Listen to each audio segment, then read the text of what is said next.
एक महिला अपने नवजात बच्चे को लेकर 3 दिन और 3 रात समुद्र में तैरती रही और उनका एकमात्र आश्रय यही डूबता हुआ कंटेनर था। उसने लापरवाही से बच्चे का डायपर समुद्र में फेंक दिया, जिससे तुरंत कुछ मछलियां वहां आ गईं। उसने जल्दी से एक आसान मछली पकड़ने वाला उपकरण बनाया, लेकिन मछली पकड़ना उतना आसान नहीं था जितना उसने सोचा था। जब वह बिल्कुल निराश हो गई, तभी अचानक ऊपर आसमान में एक हवाई जहाज दिखा। वह बेहद उत्साहित होकर कंटेनर में जाकर एक शीशे का टुकड़ा ढूंढ लाई, लेकिन वापस आते वक्त उसके पैर में शीशा लग गया और वह गंभीर रूप से घायल हो गई। दर्द की परवाह किए बिना वह तुरंत उठी और मदद के लिए चिल्लाई, लेकिन दूरी ज्यादा होने की वजह से विमान के लोग उसे देख नहीं सके। घाव में संक्रमण न हो इसलिए उसने शराब से घाव को साफ किया, फिर ईयरफोन की तार से घाव को सी दिया। तेज दर्द से वह बेहोश होने वाली थी, लेकिन पोषण के लिए मछली पकड़ना जरूरी था।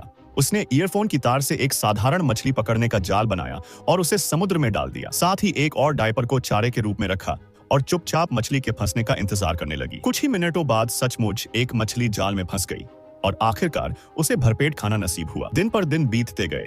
अब तक उसने कुछ खाने पीने का सामान जमा कर लिया था और जल्द से जल्द बचाए जाने की उम्मीद में उसने सैकड़ों संदेश पत्रों पर लिखे और उन्हें प्लास्टिक के डिब्बों में बंद कर एक एक करके समुद्र में फेंक दिया, इस उम्मीद से कि कोई उन्हें ढूंढ निकालेगा। वह समय समय पर ट्यूब से पानी बाहर निकालती रहती, क्योंकि अगर पानी भर जाता तो कंटेनर डूब जाता। बच्चे को ठंड से बचाने के लिए उसने थर्मस में शराब डाली और आग लगाकर उसे गर्मी देने की कोशिश की। फोन की स्क्रीन टूटने से वह अनलॉक नहीं हो रहा था, इसलिए उसे सिर्फ अपने पति के कॉल का इंतजार था।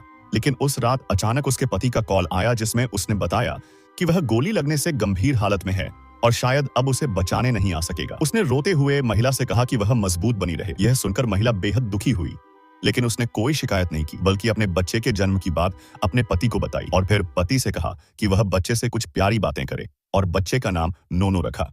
इसके बाद फोन की बैटरी खत्म हो गई और उनका संपर्क टूट गया। कुछ दिन बाद पानी की सतह अपने उच्चतम स्तर तक पहुंच गई और उसने सबसे बुरे हालात के लिए तैयारी शुरू कर दी। उसने लकड़ी और प्लास्टिक के डिब्बों से एक छोटा बेड़ा बना लिया, ताकि अगर कंटेनर डूब जाए तो वह और बच्चा थोड़ी देर तक तैर सके। तभी एक समुद्री पक्षी सदी गंभीर स दिखा, जिससे उसे उम्मीद बंधी, क्योंकि जहां समुद्री पक्षी होते हैं वहां जमीन पास होती है। लेकिन यह खुशी ज्यादा देर टिक नहीं पाई। रात को कंटेनर की सीलिंग बाहर निकल गई और समुद्र का पानी बड़ी तेजी से अंदर भरने लगा। उसने अपना जमा खाना ढूंढना चाहा, लेकिन तभी एक रस्सी उसके पैरों में उलझ गई। वह पानी में डुबकी लगाकर रस्सी को काटने लगी। बड़ी मुश्किल से वह रस्सी से आजाद हो पाई, लेकिन